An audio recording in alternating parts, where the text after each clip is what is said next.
아멘.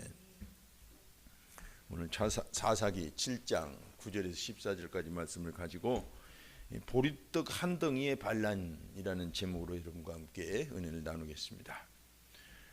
우리말에 그런 말이 있지 않습니까? 호랑이에게 물려가도 정신만 차리면 산다. 그런 정말 생사가 오고 가는 긴박한 상황에서 정신을 차리느냐 못 차리느냐가 관건이라는 것입니다.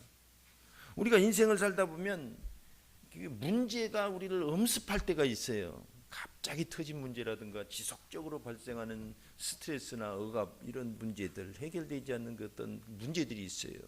이럴 때 우리는 그 문제에 압도하느냐가 관건입니다. 문제를 해결하는 비결은 바로 거기에 있어요. 오늘 본문을 보면 기드온이 미디안 그리고 아말렉 동방 사람 수십만 명이 정말 메뚜기 떼와 같이 바다의 모래알과 같이 이스라엘을 쳐들어왔다고 그랬어요. 원래 시시때때로 추수철만 되면 그렇게 쳐들어와서 싹 벗겨갔거든요. 근데 이 지금 전쟁은 하나님께서 이스라엘을 구원하신다고 하시고 군사를 일으키시니까 그렇게 이 대적에서 수십만 명이 한꺼번에 몰려든 거예요. 근데 고작 이스라엘 백성은 군대가 몇 명입니까? 최종적으로 합격해서 선발된 군대 숫자가 300명이란 말이에요. 이 300명으로 도저히 이길 수가 없습니다. 맹자가 한 말처럼 중과부적인 거예요. 중과부적. 도대체 이길 수가 없어요. 그런데 이겼습니다. 아주 참패당하게 완전히 진멸하고 말았어요. 우리나라에 살수 대첩도 있고 한산도 대첩도 있고 명랑해전도 있고 그런 대첩들이 세계적으로 유명한 대첩들이 있습니다만 그것도 훌륭하죠. 그런데 여기에 비하면 좀 작아요. 300명 대 수십만, 이건 있을 수가 없죠. 그러면 어떻게 이런 큰 문제를 극복하고 기드온이 나라를 구했는지 그 비결을 우리가 살펴보면서 우리에게 혹시라도 찾아오는 그런 문제들을 이겨나가는 그런 힌트와 믿음을 배우시길 바랍니다. 우리가 첫 번째로 알아야 될 건 뭐냐면 두려움을 정면으로 직시해야 됩니다. 이 문제는 아주 중요해요. 여러분, 우리가 인생을 살아가는데 앞에 문제들이 많이 있어요. 적과의 싸움에서도 적이 있습니다. 근데 적은 저 밖에 있는 게 아니라 가장 무서운 적은 내 안에 있습니다. 내 안에 있고 내부에 있는데 그건 간첩도 아니고 간첩보다도 더 무서운 게 하나 있는데 그것은 바로 나의 두려움이에요. 두려움이 있으면은 그 많은 군대도 소용이 없습니다. 미군이 저 베트콩에게 친 결정적인 이유는 무기가 약해서가 아니에요. 비행기도 수백 대 그냥 그대로 놓고 도망 나왔어요. 베트콩들의 그 맹렬한 공격에 그만 수세에 정신적으로 몰려버린 것입니다. 그 연구가들의 말입니다. 그렇습니다, 여러분. 두려움이 있으면 모든 걸 잃어버려요. 사실 기드온은 두려움이 많았습니다. 두려움이 많은 사람이었어요. 여러분, 포도즙을 짤 때 이 기드온은 어떻게 짰어요? 숨어서 짰다고 그랬어요. 그만큼 적군이 두렵기도 했겠죠.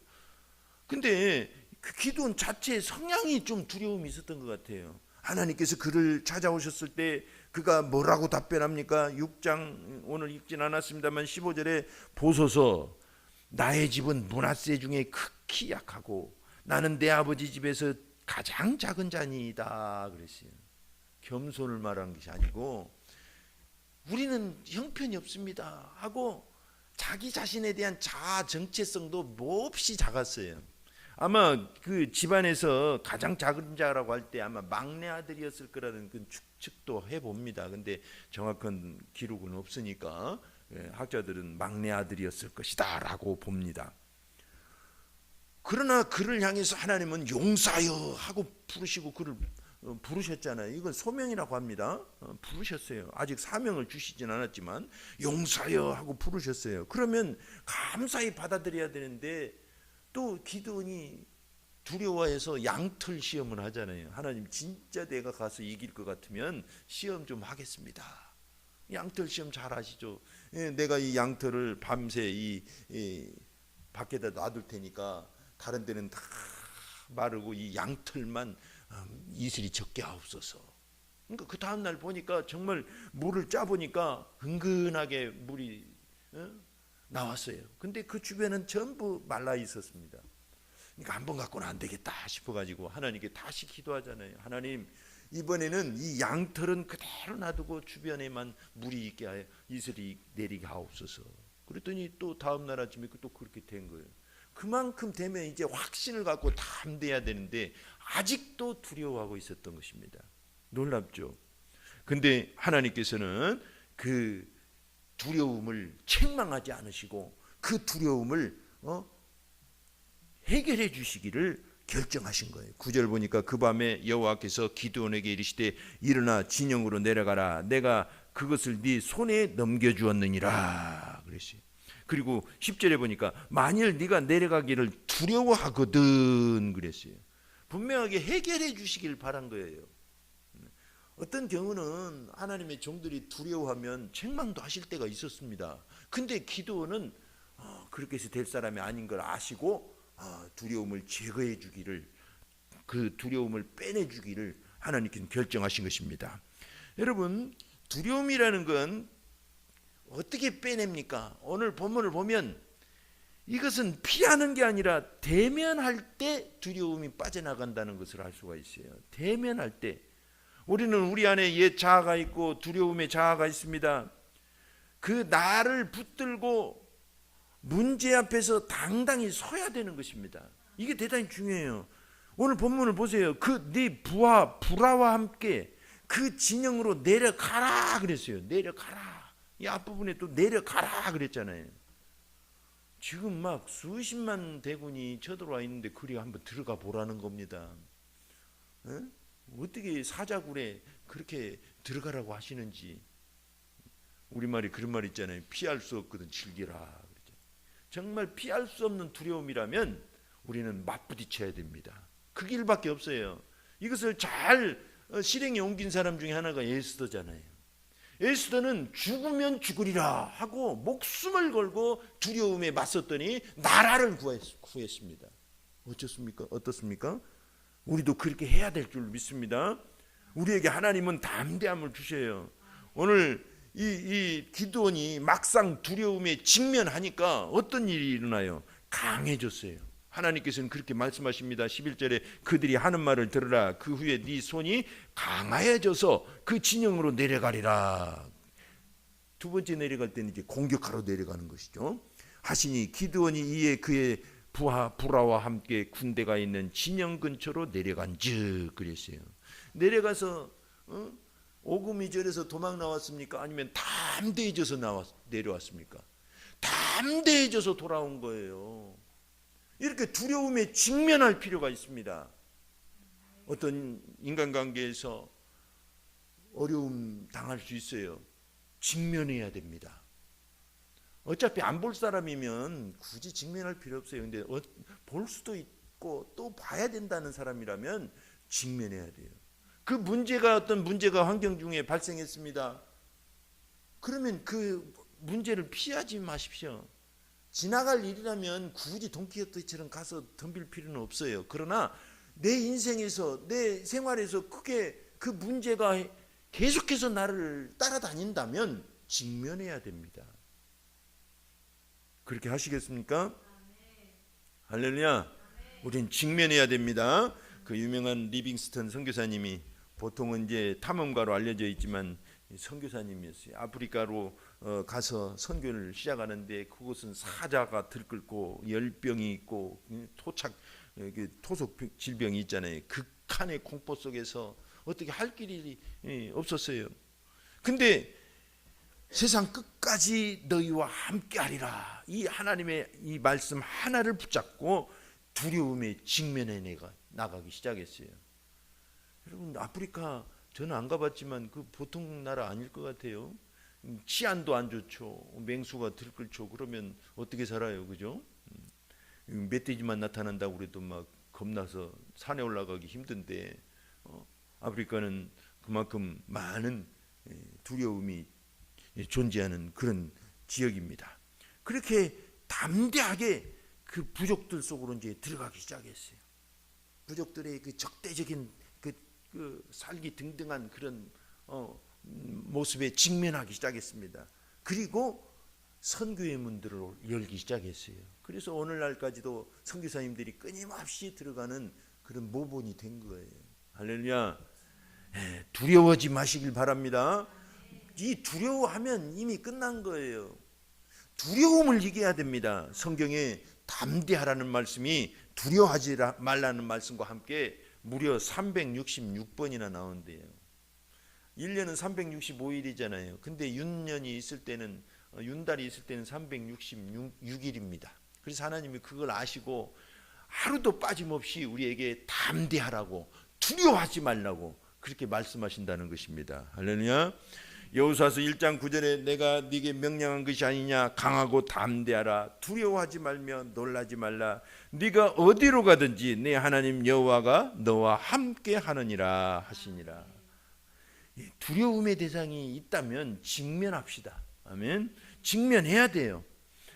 그럴 때 내 안에 담대함이 생기고 하나님이 담대함을 주시고 결국은 그것을 이겨나가는 거예요. 그래서 그 공포에서, 강박관념에서 우리가 벗어날 수가 있는 것입니다. 두 번째로는 어떻게 해야 될까요?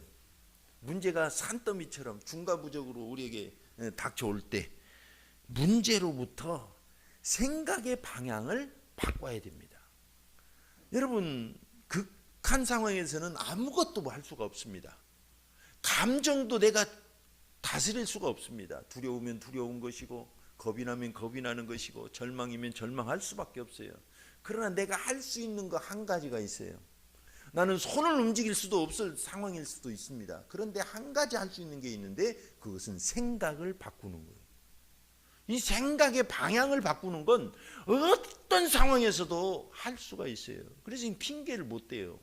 내 믿음이 강하든 안 강하든 내 생각의 방향은 바꿀 수가 있습니다. 이 생각의 방향을 바꿀 때 우리는 문제를 해결하기 시작하는 거예요. 여러분, 미디안 사람들, 아말렉 사람들, 동방 사람들이 연합군이 메뚜기처럼 해변에 모래처럼 이렇게 달려들 때 누구나 다 절망할 겁니다. 거기다가 사성 장군을 들이대밀어도 베트남에서 모든 전쟁에서 승리한 그 영웅을 들이대도 쉽지 않을 거예요. 그러나 이때 생각을 바꾸는 것입니다.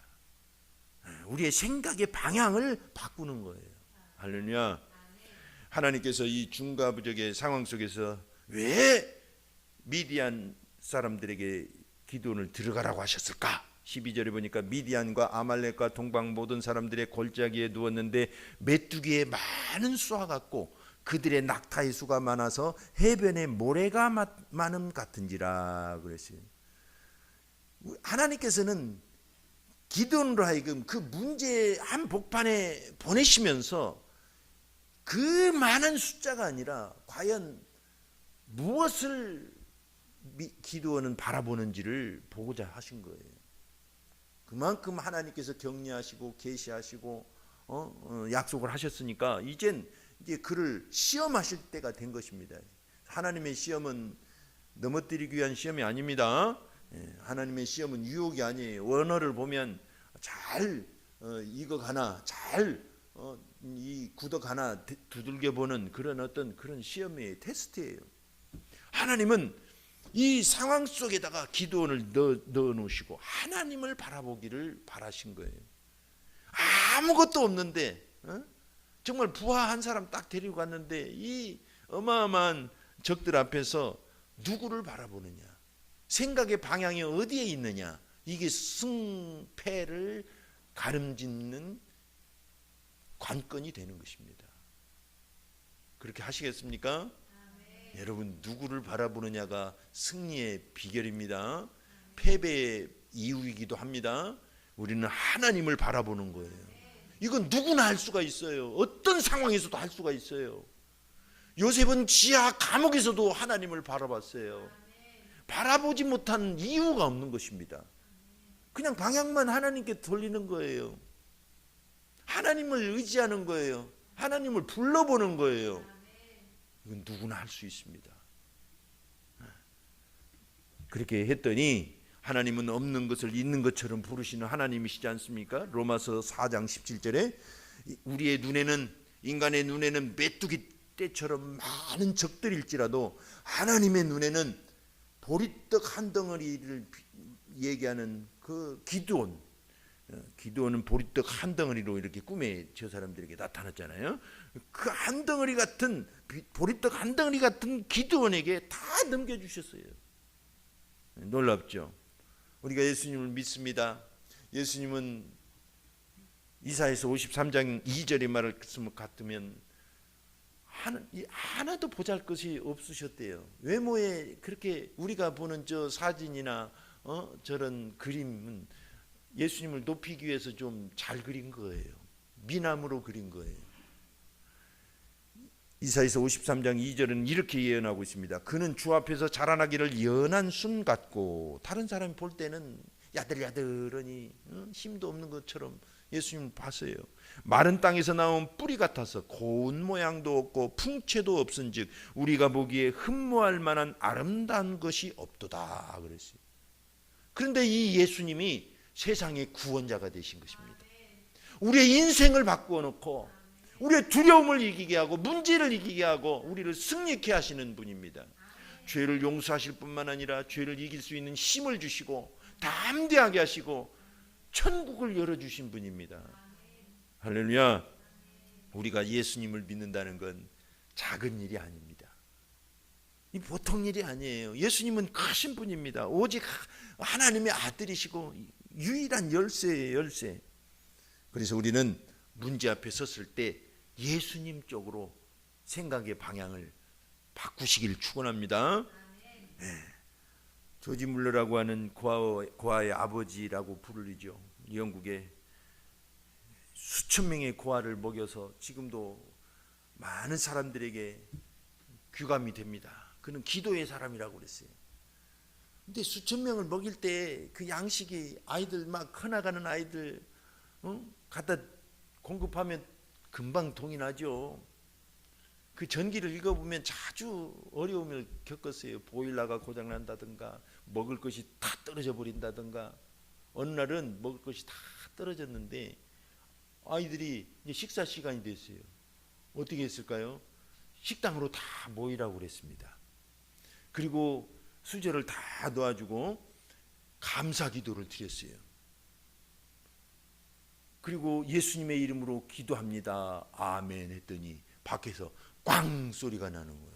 그 소리가 아멘이 끝나자마자 웬일인가 하고 나가봤더니 지나가던 푸드트럭이 그냥 사고가 나버린 거예요. 그래서 풀 데가 없어서 이 마침 고아원이라고 다 주고 간 것입니다.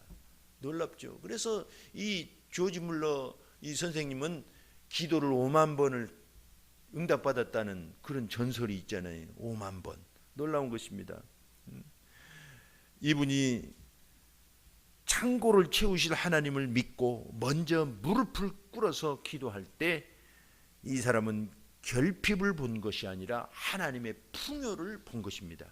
생각의 방향이 하나님께 가 있었던 것입니다. 할렐루야. 마가복음 9장 23절에 예수께서 이르시되 할 수 있거든이 무슨 말이냐, 믿는 자에게는 능히 하지 못할 일이 없느니라 하시니 그러셨어요.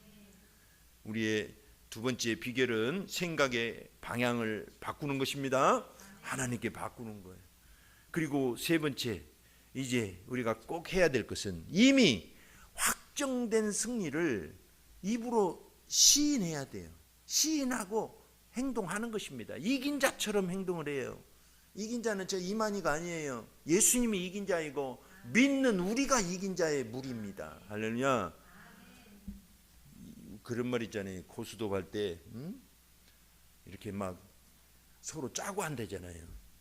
그게 잘못 말려들면 다 털린다고 하잖아요. 두 사람 짜고 하는데 난 못 모르고 막 덤벼. 이길 것 같아. 한두 번은 져주니까 막 팍팍 걸죠. 근데 나중에 짜고 그렇게 해서 다 이뤘다더라. 그렇게 뉴스 보잖아요. 여러분, 복음은 하나님의 큰 그림에서 볼 때 짜고 하는 고스톱입니다. 하나님은 이미 승리해 놓으셨어요. 예수님 안에서 여러분, 저와 여러분을 구원해 놓으셨어요. 모든 인류를 구원해 놓으셨습니다. 근데 누구는 구원받고 누구는 구원 안 받잖아요. 왜? 믿는 사람은 구원을 받고 믿지 않는 사람은 구원을 안 받는 것입니다. 저 홈플러스가 이제 문을 닫는다니까 세일한다더라. 70% 세일인데요. 믿고 가면 살 수 있는 거예요. 근데 뭐 망한다고 70%나 해? 안 믿어. 안 가면 소용이 없는 거예요. 예수 믿는 것도 똑같습니다. 예수님이 나를 위해서 행해 주셨다는 것을 믿는 자는 누리는 거예요. 예수님이 이미 승리하셨다는 걸 믿는 자는 나도 승리자가 되는 것입니다. 이것이 믿음이에요. 어떻게 보면 믿음은 이렇게 이긴 판에서 싸우는 것이 믿음입니다. 우리가 막 억지로 이기려고 해도 소용이 없어요. 놀랍더라고요. 이건 운명이나 사주팔자가 아닙니다. 하나님의 큰 그림에서 저와 여러분을 위해서 놀라운 계획들과 은혜들을 준비해 놓고 계셔요. 그러니까 우리가 해야 될 일은 기뻐하고 즐거워하고 그걸 받아들이는 거예요. 자주 말하지만 이 입방정만 안 떨면 돼요. 기뻐하고 즐거워하고 찬송할 때 찬송하고 기도할 때 기도하고 하나님을 기뻐하고 그러면 어느덧 우리의 배가 저 항구에 가 있는 것입니다. 내가 애쓴다고 되지 않아요. 내가 수고한다고 되는 게 아닙니다. 믿을 때 하나님은 역사하시고 하나님의 승리가 우리 가운데 임하기 시작합니다. 여러분, 막상 이제 저 미디안 진영의 정탐하러 내려가 보니까 13절에 기드온이 그곳에 이른즉 어떤 사람이 그의 친구에게 꿈을 말하여 이르기를, 꿈 얘기를 서로 하고 있는 거예요. 둘이 무슨 꿈이냐면 13절에 보라, 내가 한 꿈을 꾸었는데 꿈에 보리떡 한 덩어리가 미디안 진영으로 굴러들어와 한 장막에 이르러 그것을 쳐서 무너뜨려 위쪽으로 엎으니 그 장막이 쓰러지더라. 장막에 하나 보리떡 덩어리가 하나 굴러와서 장막을 하나 치니까 그 장막이 넘어지면서 또 저 장막을 치더라는 거예요. 그 얘기를 했어요. 여러분, 이 얘기는 뒤에 이제 나옵니다만, 의미가 나옵니다만, 이미 미디안, 아말렉, 동방 사람들의 마음속에는 하나님의 백성들이 와서 자기들을 쳐버릴 것이라는 그 두려움이 임해 있었던 거예요. 오죽하면 꿈에도 나타났겠어요, 그죠? 하나님의 계시로 물론 꿈을 꾸게 하셨겠지만 막 두려워 떠니까, 전의를 상실하고 벌벌 떨고 있으니까 그렇게 한 거예요. 꿈을 꾼 거예요. 그러니까 여러분, 뒤에 갑자기 나타나니까 막 난리가 났잖아요. 여러분, 그렇게 수십만 대군이 쳐들어왔어도 두려워 떨고 있는 거예요. 이와 같이 우리를 향한 적들, 우리를 향한 문제들, 나를 삼켜버릴 것 같은 그 엄중한 상황, 하나님의 입장에서 보면 무서워 떨고 있어요. 내 앞에서, 예수님 앞에서 무서워 떨고 있는 것입니다. 적들은, 문제들은, 사단은 지금 떨고 있습니다.